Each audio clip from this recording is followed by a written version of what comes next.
Kat will teach me to try and do music for all these things, because like the only song I could find that was reasonable with the use of the word telegraph in the way that I mean it in this lecture was by Devo. And I knew it was going to sound like that because I've heard the song before, but yeah, sorry about that. But it had to be done. I got to maintain consistency. I got to do it. I got to get my head into the consistency, right? So, part 2 of this week, another longish video, I'm afraid. This will probably come in at about 25 minutes again, and we're looking at the electric telegraph. So, technology, a communications medium, and a network. Now, we've already seen it slightly within the use of the railway and the development of the railway as the central nervous system of the railway network. But what I'm interested in here is how the telegraph represents another form of change in society and experience. The key book I work from on this is actually, it's fairly old now, but it's still a classic. It's Tom Standage's The Victorian Internet from 1998. So that's the key text for this. And, you know, that is me, by the way, okay? And, oh, yeah, let me get the direction right there, that way. That is me. Check out the hair. What was I thinking, man? Okay, I just want to show you what it's like to use a telegraph. So, by magic, I hope this works. Here we go. Oh. There I am. I'm trying to spell hello world. It's not looking good, is it? I mean, you can see at the top corner there.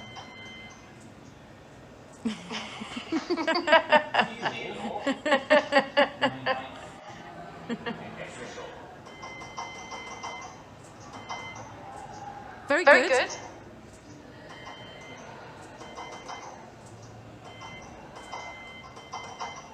I mean, let's be fair, I'm shit at this.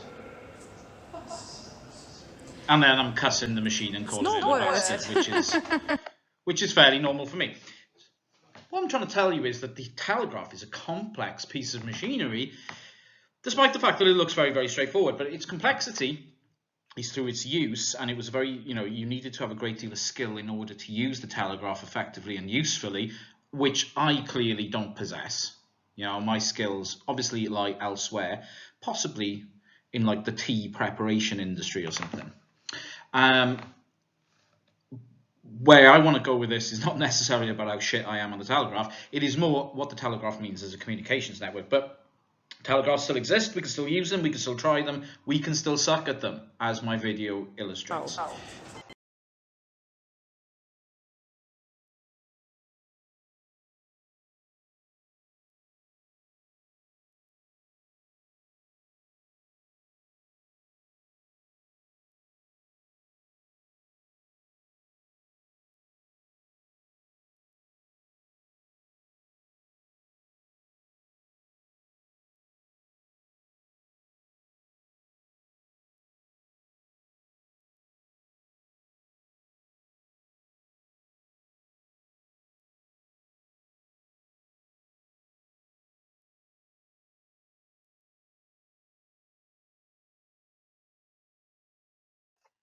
So, telegraph. What does it do? A way of sending messages through wires. An electrification of information. It's the first electrical medium that we've encountered in this module, and indeed it's the first electrical medium, full stop. And we move, therefore, in McLuhan's eras of communication from the print age into the electrical media age. Big distinction, big gap. And the telegraph was responsible for the first global communications network. And indeed, our contemporary global communications networks, i.e. the internet and everything that runs on the internet, are, if you like, simply just footnotes to the history of the telegraph, development of the telegraph, and improvements of and sophistications of the original system that was made in the 19th century. So, where did the telegraph begin, you might ask? Where did this amazing thing happen? Well, signalling was the point of where the telegraph, or at least the ideas of the telegraph began to begin. Now, the fastest form of communication prior to the telegraph was signalling, using either bells or fires. Yeah, you rung some bells in a certain order, and that sound was interpreted, and that was a message. And you would pick that up. Or you would have fires, and you would manipulate the smoke in smoke signals, and people would interpret those. I'm not saying this stuff was sophisticated, people. I'm just saying this is what it was. And these things were extremely limited by weather. If you got a bit of rain, your fire signals ain't happening, people. Limited by light, vision, and hearing, and very limited in what kind of information you could actually transmit. You know, you need a whole code book for bells. And if there's not much secrecy with it, you ring in a bell like some kind of tool, it's not happening, So, you don't want to be sending smoke signals if you're in hiding somewhere. Oh, look, we found that sucker. So there was limited application of what signaling could do. So what I'm saying is that communicating information over long distances in real time was extremely limited prior to the invention of the telegraph.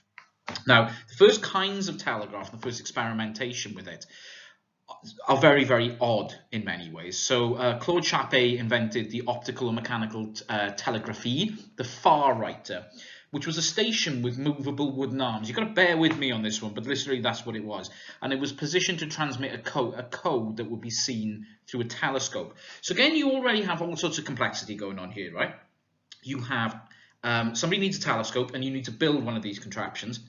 That's already a complex sort of thing. Then person on one side needs to know the code, and a person receiving it must know the code in exactly the same way as the person on the other side knows the code, or otherwise the message is going to be lost. So this is a very, very complex system. What would happen is the arms would move around in particular positions, which would indicate that you have made a particular code for that person to pick up. Very, very complex. Still relies on good vision, obviously. Does increase the kind of distance that you could do things over with, but this is not the telegraph as we would know it. I mean, it was incredibly expensive to do, time consuming, very limited by natural factors, and the code was not only complex, but it only actually allowed very simple information anyway. So it was a complicated thing to learn, but it was also extremely simple in what it could do. You couldn't transmit long messages or anything like that. But the failures at this level led to experiments with electricity. If you could manipulate electricity in particular ways, the recognition would be instantaneous, because electricity largely flows through circuits in an instantaneous manner. Now, the first experiments with this were actually quite early. In 1746, Jean-Antoine Nollet, a French monk, he had 200 monks in a circle holding a wire, discharging Leyden jars through them to see how a electrical circuit and if like a spark of light would pass through all these Leyden jars as well. So these early experiments, and that light, if attached to a code, could transmit a meaning in some way. So the actual idea of using electricity for this purpose had been around for quite some time. 1746 for the first experiments in it. Practical commercial systems didn't really come though until the middle part of the next century, the 19th century. Now in the UK, Cook and Wheatstone patented the 5-needle telegraph system in May 1837, and there's an image of it. This picked out letters and numbers on a board. And so the needles would sort of push in and light up parts of the board, and you would get your message through this way. Again, this is complicated, really, really complicated to use. You'd have to be skilled to use it. You have to have particular training to do it, and you'd have to have training to interpret it. And it would be limited in the amount of information that you can actually transmit. But it is a step forward. And the big step forward here is in the instantaneous nature of transmission of the message. Because it's using electricity, you can transmit from one station to another station instantaneously at that point in time. You've probably heard the name, but you possibly don't know the story. The key person underpinning the telegraph was Samuel Morse. His electronic telegraph was independently invented with his assistant Alfred Vail developed a very simple system to do this. Morse code, right? A very, very singular and simple system in order to simplify what electricity was used for and how you could translate the circuit system of electricity into messages. And that was what I was trying to do earlier in that video, trying to say hello world through Morse code. I mean, I say it's a simple system, but as you can see, not all of us are up with it. So the code basically replaced the needles.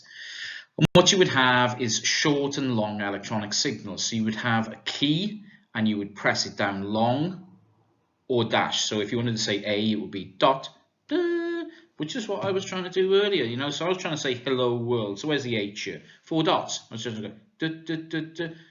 Shouldn't be beyond the wit of man, but I was even struggling to make an H. You know, I'm pretty stupid at that way. In fact, I was making a lot of T's, which were, I was making a hell of a lot of those because I wasn't pressing it fast enough. You know, if I went back now, I'm sure I could bang out hello world in 6 to 9 months.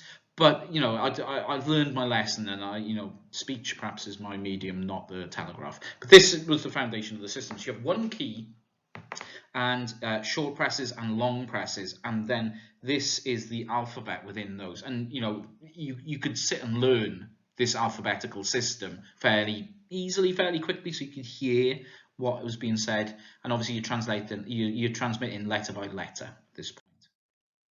That's what the key is, exactly like the key I was using in the video. You know, creates an electronic circuit. So when you press down, it creates the circuit. So you have a short circuit and long circuit. Basically, you close up the circuit. So the telegraph was first demonstrated in 1838 in New Jersey. In December 42, there was a demonstration for the United States Congress. They funded an experimental 38-mile line from Washington to Baltimore alongside the railroad to test this out. And it was very, very successful. Messages started to flow along that line in a very successful manner. By 1844, it was still a novelty. Once again, it's royal family. Well, I say once again, I suppose, yeah, because we did talk about royalty in the portrait video. It took the intervention of the royals to get it going, right? So the 6th of August 1844, it was used to announce the birth of Queen Victoria's second son, Alfred. The telegraph was used to transmit that information out. On the 24th of August, a little, you know, sort of a couple of weeks after that, it was used to catch Fiddler Dick on a train, a criminal. What happened was the criminal jumped on a train somewhere in London, and he's getting away, the train's pulling away. So they telegraphed a message through to the next station instantaneously saying, this guy's on the train, get the police officer around there to arrest him. And that's exactly what happened. The 2nd of January 1845 used a signal description ahead to a police station after a murder allowed for the capture of John Towell. So you're catching murderers within a year of gaining some popularity through Queen Victoria using it. So very quickly some utility was discovered with the telegraph. You know, this became a very, very useful thing. That prompted an explosive growth. When we noticed the utility of it and how useful this technology is, growth became exponential.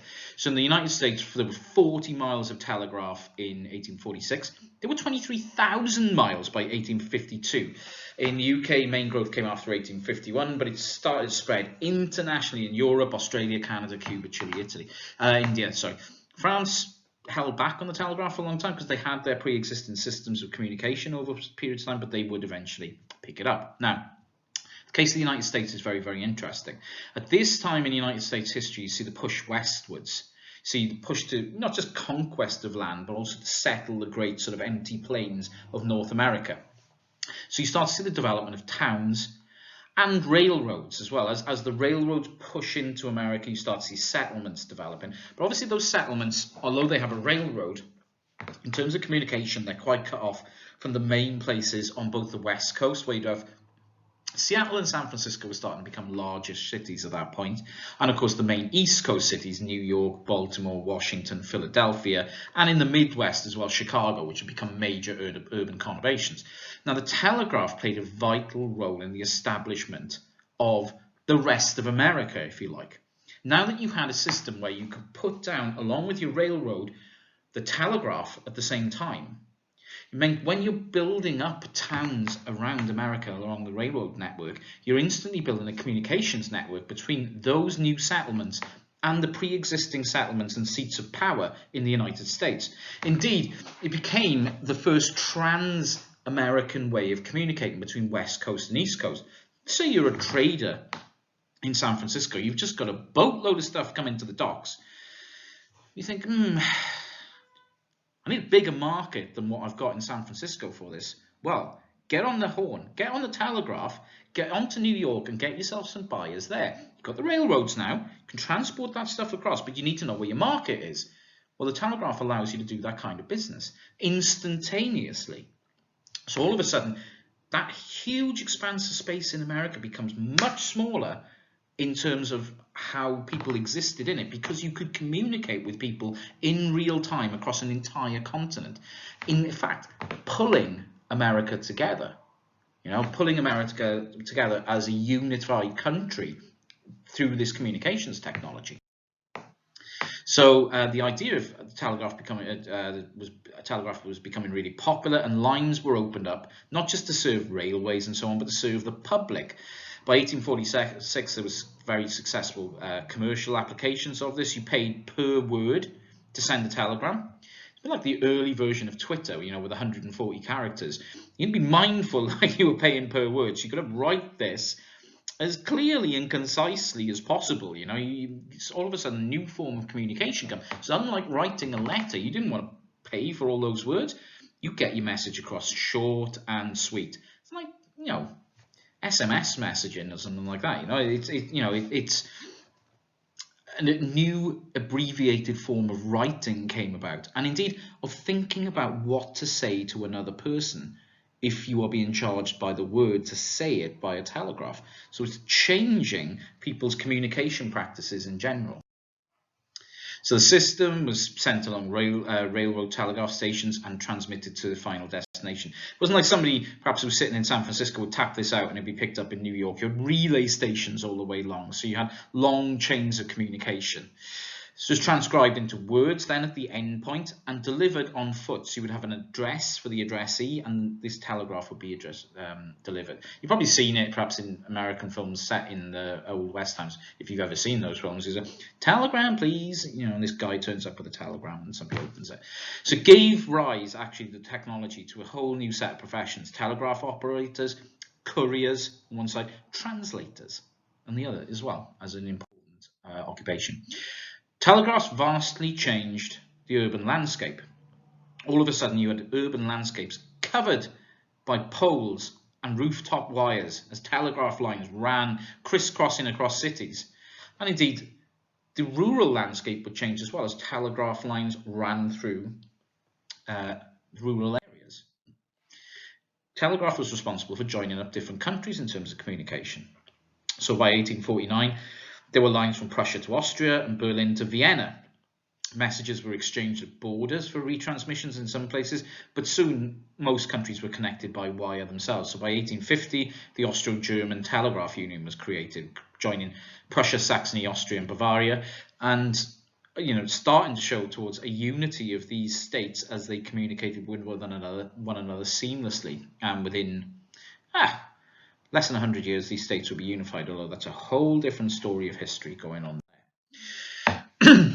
One of the big obstacles, though, to sort of international communication was the ocean. So I don't know if you've been on the ocean, but hammering in poles into the ocean just don't work. There's limitations to what you can do with that, because you hammer in a way, then all of a sudden your pole is sunk, and it's just a whole thing, and you don't want to get into it.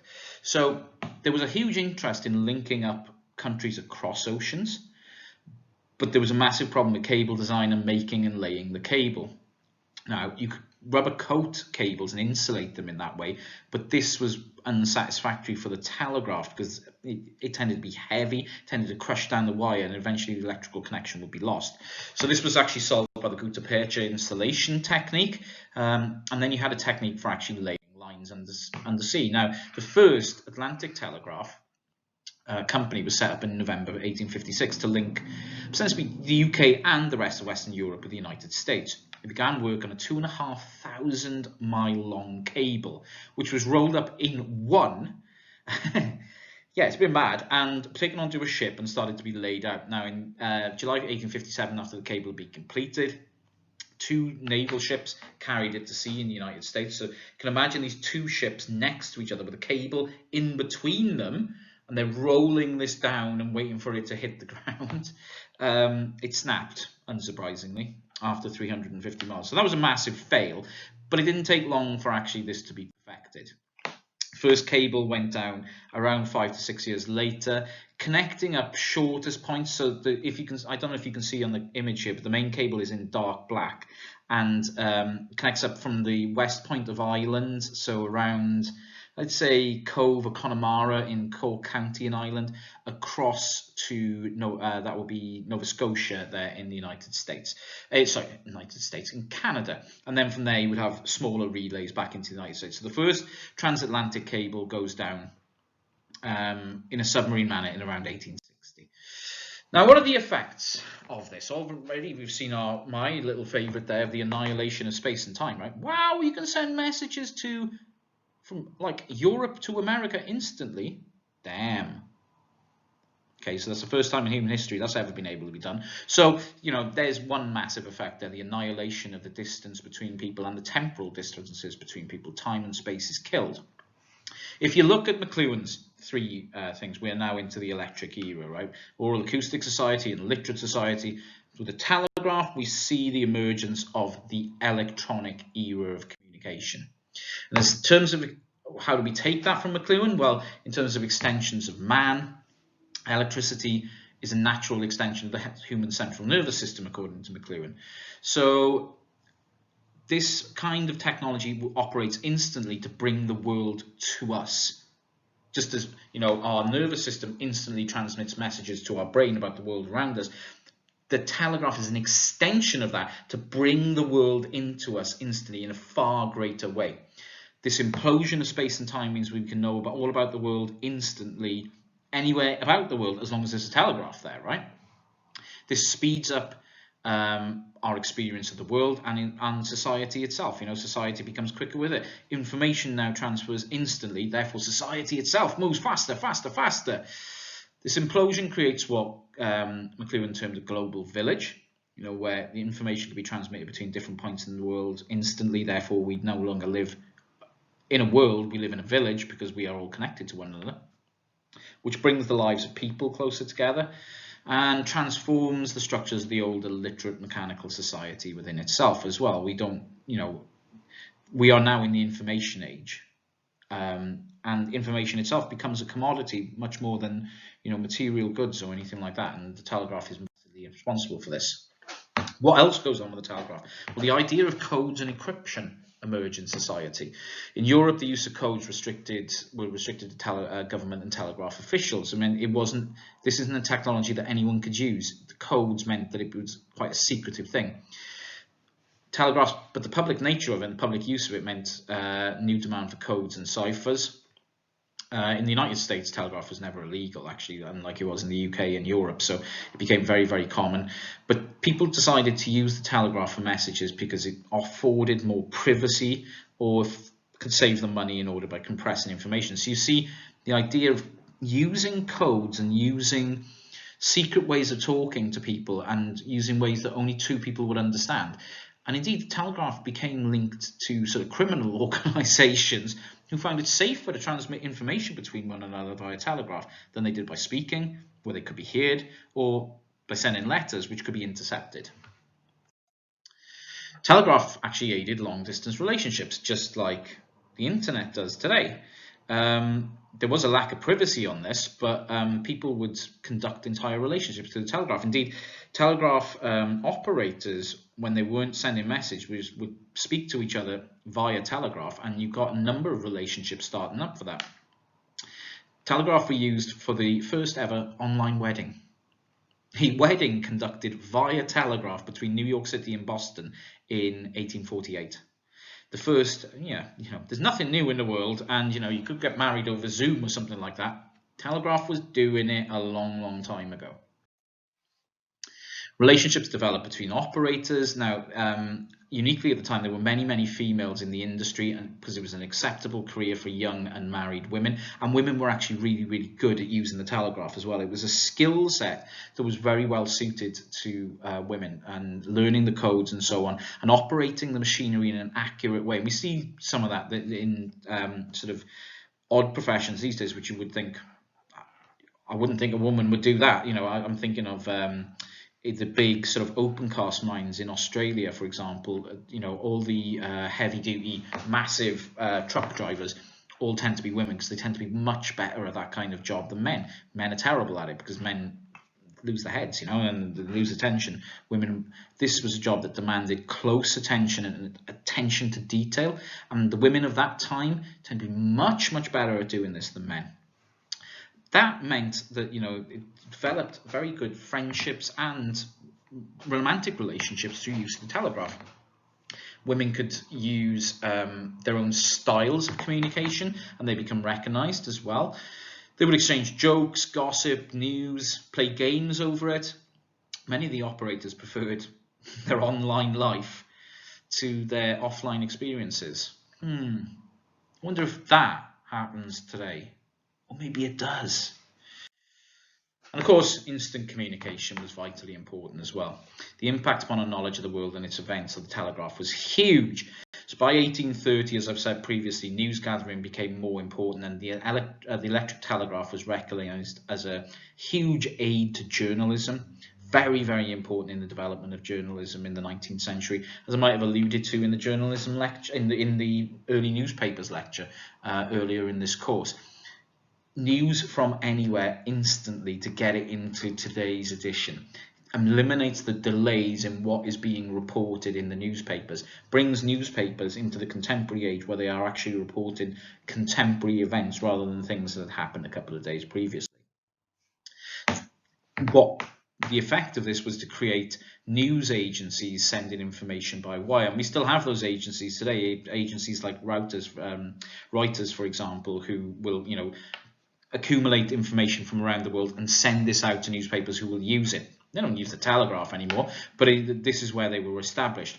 This allowed foreign reporters to bring stories home for the home public the very next day they happened by sending them by telegraph. And therefore, national and international news becomes more prominent than the local. Our horizons of the world begin to expand thanks to what we are reading in our newspapers, which is provided by the telegraph. We start to learn about the world and different places, and what happens in these places thanks to what is transmitted across the wires. You see the first instances too of what William Merrin calls digital war, but we could call in this, because this isn't a digital technology, but information warfare. On the 5th of August 1914, cable received by the UK ship the alert.